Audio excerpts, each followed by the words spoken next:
In this video, we engage ethics with respect to the Gospel of John. The title here, Ethics in, of, and from John, is something that we will return to at the very end of the video to think about which one of these prepositions we might choose. Is it ethics in John? Is it ethics of the Gospel of John? Or is it ethics from the Gospel of John? What we're going to do is overview sort of three different approaches to how people have talked about ethics in the Gospel of John and sort of prepare us for the reading that we are going to be doing with respect to ethics in the Gospel of John from Richard B. Hays. So our first approach, and sort of the classic approach to ethics and John, is to suggest that really the Gospel of John, in comparison to other New Testament texts, is largely devoid of ethics. When we read the Gospel of John, we find that Jesus isn't primarily a teacher, and certainly not a moral instructor, as the way he is in something like the Sermon on the Mount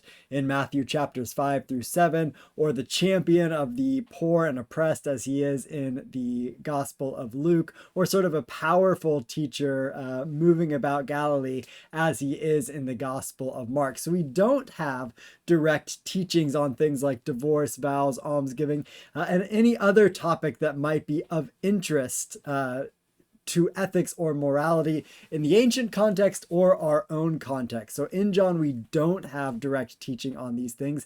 And we also don't seem to have references to moral conducts or sort of certain sets of virtues or a development of a series of virtues. There's nothing in John that says, these are the ways that you become a better person over the course of your life, as other ancient authors would be very interested in doing and have outlined in other Greco-Roman texts.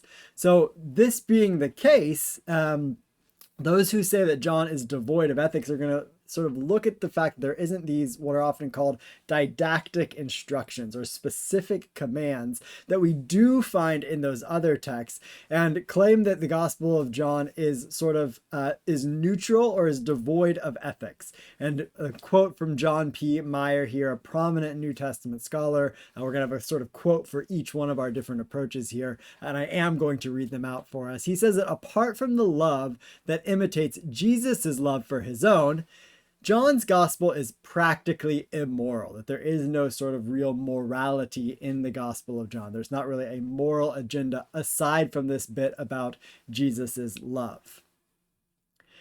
And so the question then is sort of where ethics might show up. So John Meyer says, maybe perhaps in this bit about love. And I would suggest that this is the place where we are going to find ethics sort of most fully in the Gospel of John. And this is the place where we might seek out a set of ethics or sort of ways of rules for moral behavior, or sort of creating paradigms for moral behaviors, is going to be in these bits about love, which primarily show up in the farewell discourse. So our sort of most direct statements that might be related to ethics and are certainly most related to love and commandments are going to be found in the material that we are focused on for this week, namely the farewell discourse in John chapters 13 through 17. And so we find in these chapters various things that Jesus says about keeping commandments. So John 14:15,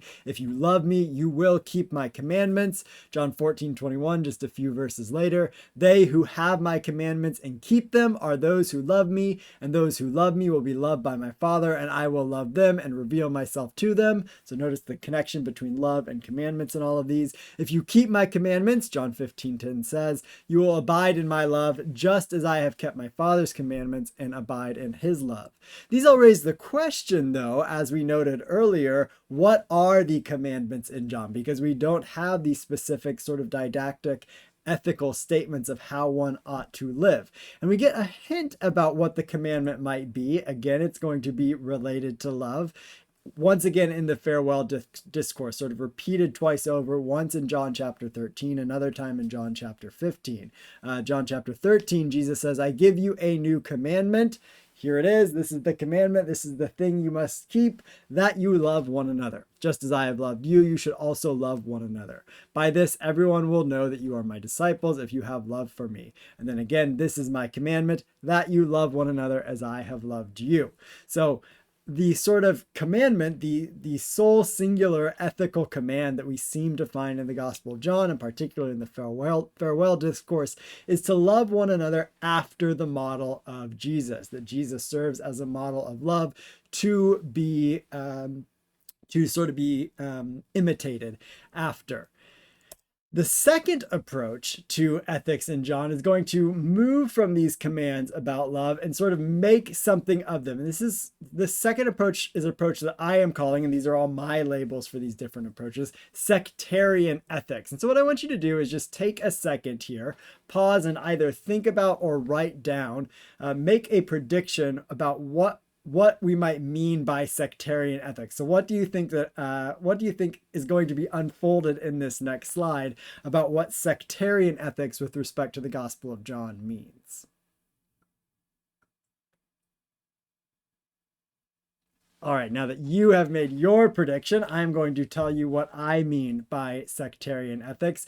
And this is an approach, again, that some scholars take towards the Gospel of John. They're going to really focus on that sort of two-level reading of the Gospel of John that we've talked about over the course of this semester, largely developed by J. Lewis Martin in his book History and Theology in the Fourth Gospel, that focuses in on this phrase that occurs 3 times in the gospel, out of the synagogue, and a couple of episodes in the gospel that indicate that people were kicked out of the synagogue or they were afraid of being kicked out of the synagogue. And the two-level reading says this was not actually happening in Jesus's time, but this is reflective of what was going on in the within the Johannine community, or within the community in which the Gospel of John was written and read. So we have a two-level reading where we have, on the one hand, people sometime after the destruction of the temple being sort of forced out of the synagogue because of their beliefs about Jesus, and this is being pushed back on to the life of Jesus himself in the Gospel of John. So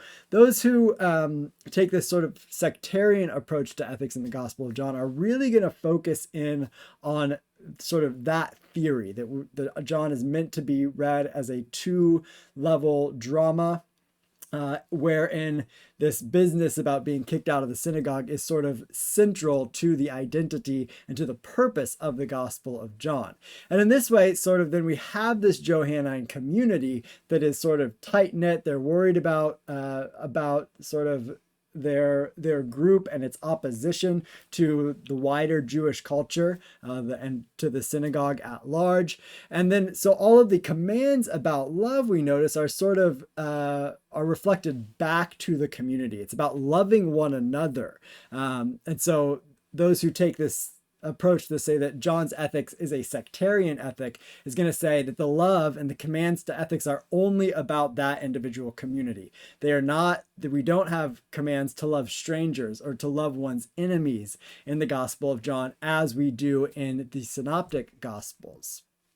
And so to give us another quotation, a sort of representative of one who would say that John has sectarian ethics, Jack T. Sanders has this sort of rhetorically poignant and very strongly stated way of thinking about the ethics of John that I'm going to read out for us here. He says, here in the Gospel of John is not a Christianity that considers that loving is the same as fulfilling the law, as in Paul, or that the Good Samaritan parable represents a demand, as in Luke, a demand to stop and render even first aid to the man who has been robbed, beaten, and left there for dead. Johannine Christianity is interested only in whether he believes. Are you saved, brother? The Johannine Christian asked the man bleeding to death on the side of the road. Are you concerned about your soul? Do you believe that Jesus is the one who came down from God? If you believe, you will have eternal life, promises the Johannine Christian, while the dying man's blood stains the ground. So Jack T. Sanders in Ethics in the New Testament, strong statement indeed of this bit about sort of John being concerned only with whether one believes and if they are thus a part of that Johannine community.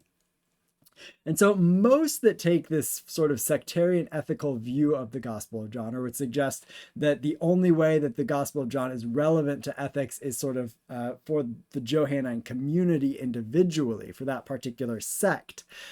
Most are going to take, as you can sort of read in this quotation here, a hermeneutic of antipathy or suspicion. And these are terms that we have introduced this week from Michael J. Gorman's book on exegesis that are sort of going to question the biblical text. They're going to take an antagonistic approach to it, or they're going to be suspicious of it. And that really comes out in this passage here. But there is another way to engage ethics in the Gospel of John, or ethics with respect to the Gospel of John. And the reading from Richard B. Hays from this week is really going to sort of be an example of this third approach to doing paradigmatic ethics. And it's not going to take that same hermeneutic of antipathy or distrust towards the New Testament, to the Gospel of John in particular, but it's going to take a hermeneutic of trust, and is going to believe and think that the Gospel of John does have something to say, and does have something productive to say about moral behavior and ethics. And I should note that this third approach is a more recent development, that sort of characteristically the first two approaches to ethics with respect to the Gospel of John have been the primary ones in the field of New Testament ethics. So the approach outlined here is a relatively recent development that's gaining some traction within the field of New Testament ethics and within the field of Johannine studies.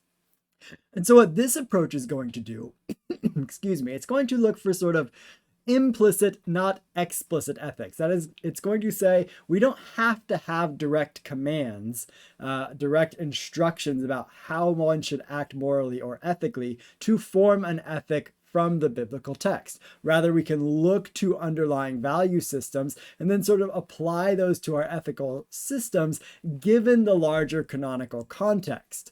So with respect to John, this kind of approach is not necessarily going to begin with John. It's going to recognize that John's probably not the best starting point to formulate some kind of ethical system, or to sort of to start to say what New Testament ethics, or to take the New Testament as a whole. John is not the best place to start, because there really isn't all that much there. There aren't these direct commands, but there do seem to be underlying values. So this approach is going to not ask John to do so much. It's going to suggest that John does have something to say about ethics, but John doesn't have everything to say about ethics. And this is a sort of a fair approach to take to any biblical text, even something like Matthew or Luke, that does have more sort of direct ethical material and commands. It's best to not solely lean on one or the other when constructing a New Testament ethic.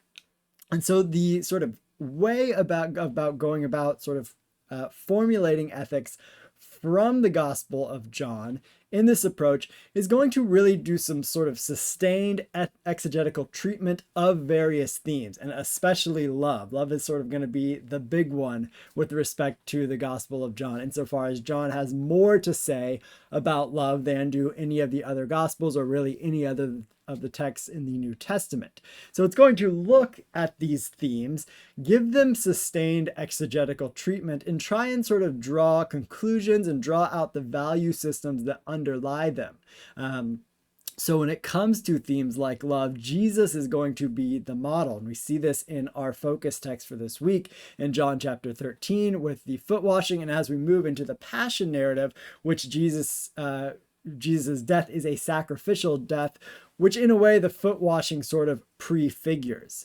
So Richard B. Hays, and this is a direct quote from our reading from this week, is going to say, a fuller reading of the story of the Gospel of John, that is necessary in order to grasp its implications for shaping the life of the Christian community. So we're going to have to sort of do more than just read the text and try and pluck out ethical commands. We're going to have to do more work to figure out what the underlying ethical vision of the Gospel of John is. So to return to this sort of method for engaging New Testament ethics from Dr. Hays's book, the things that we're going to be really sort of, or Dr. Hays is going to be really focused on is these parts right here, placing the text in its canonical context. So for Dr. Hays and for those who are taking this sort of paradigmatic approach, they're going to say we need to look at the entire canon to be able to say something about ethics. And it's not going to be so much about particular ethical issues when it comes to the Gospel of John, but it's going to be more about looking for shared ideas, themes, and theology, or sort of bringing out what the ideas, themes, and theology of the Gospel of John are and how they relate to a larger New Testament ethic or a canonical ethic. And that's going to take a lot of sort of imaginative work. It's going to realize that we don't have direct commandments, and we sort of have to be creative and imaginative in the way that we think about ethics with respect to the Gospel of John. And so when we ask this question, do the text or does the Gospel of John allow for rules, principles, paradigms, or the construction of a symbolic world? It's going to be more in the Gospel of John, paradigms and the construction of a symbolic world. We're not going to get the same rules and principles as we are in other kinds of texts. So all this to say, and as I mentioned, we are going to return to this beginning slide here.